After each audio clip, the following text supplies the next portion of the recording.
Well, Tory Lanez. Yeah. He is still in jail, awaiting his sentencing. He went and got a very high-priced lawyer. They tried to get a retrial. That got struck down. They tried to dismiss the judge. That didn't work either. He's facing a minimum of 9 years, but the prosecution actually wrote a letter to the judge asking for a harsher sentence of at least 13 years. Jeez. And there's actually, I wrote down the factors of why they asked for this. So there's 3 aggravating factors that would allow for the judge to give Peterson, a.k.a. Tory Lanez, a more severe sentence. The defendant's actions demonstrate a high level of callousness. Also, he used a semi-automatic handgun, and Megan Thee Stallion was vulnerable at the time of the shooting. As the victim began to walk away from the defendant wearing only a bikini and no shoes, the defendant mocked the victim with "dance, bitch," as he opened fire in her direction. With no justifiable reason, the defendant fired not just 1, but up to 5 rounds in the direction of the victim in the middle of a residential neighborhood. The brazenness of the defendant's conduct is alarming, but the conscious disregard for the well-being and safety of all those around him signifies a high degree of indifference for human life. Now, I've been saying this for a long time. And remember, I was like the only person in hip-hop that a year and a half ago said that Tory Lanez is going to jail. Right? You remember that? Yeah. I've been stating this, and everyone's like, no, he's getting off. She's lying. And let me tell you this. This is one of the...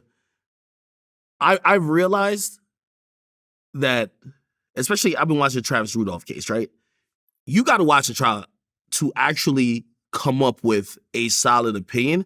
Anytime you're getting it through other people's, because that's what we were all going off. Yeah. You know what I mean? Like, we would hear these reporters who are coming out of court and they're like, yo, so this happened. And I'm going to be honest with you, it sounded like he had it beat.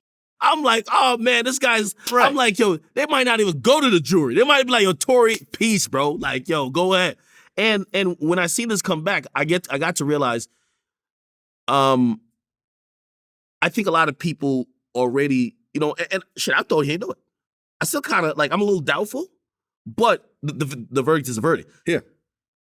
I think the people who were reporting at court at that time were biased based on whatever they already, so they were reporting. Well, exactly. For example, Mo Gangat, who is a regular on this show, who is pro every rapper that I've ever interviewed him about. Yeah. Everyone's innocent because his plan is to become a defense attorney. Oh, really? You see what I'm saying? So it makes sense why he's just getting entertainment law. I kid you not. He'd right. be making a bag of it. Yeah, exactly. Instead of employment law. But yeah, his goal is to move into defense law. And he was always saying... I tried to interview him about that case, and he was always open to doing something with me, but like he fell back. He didn't want to talk about it too much. It was a little odd. Well, I think he thought that Tory was going to be innocent.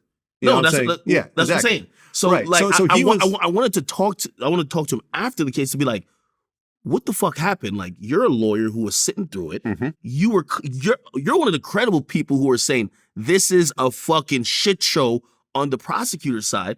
You kind of led me to believe that Tory's beating the shit. Yes, but once again, and shout out to Mo, I like him. He's on my show. Like, he's a regular on my show.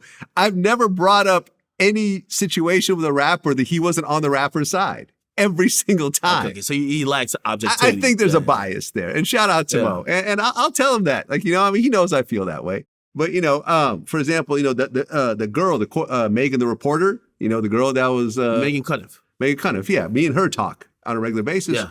And when I was talking to her and I said, how do you think it's going to go? She's like, she's going to be found guilty.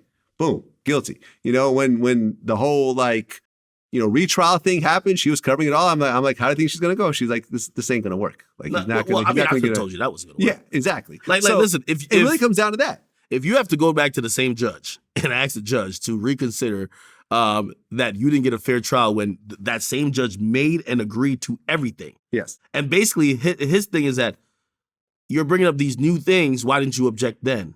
Oh, wait, you have buyer's remorse because you didn't take the stand? Wait, you're upset at us playing a 80-minute interview with Kelsey. Do you know why this happened? You called the prosecutor. You said the prosecutor was coercing witnesses and bribing them in a sense. Yeah. So I allowed them to play the tape that the jury could see if the witness was, if it even sounded like the witness was being coerced to say something. So again, that wasn't going to work. Then you're trying to dismiss the judge. This is such a shit show in the sense of I'll give Tory's credit because he's trying everything possible.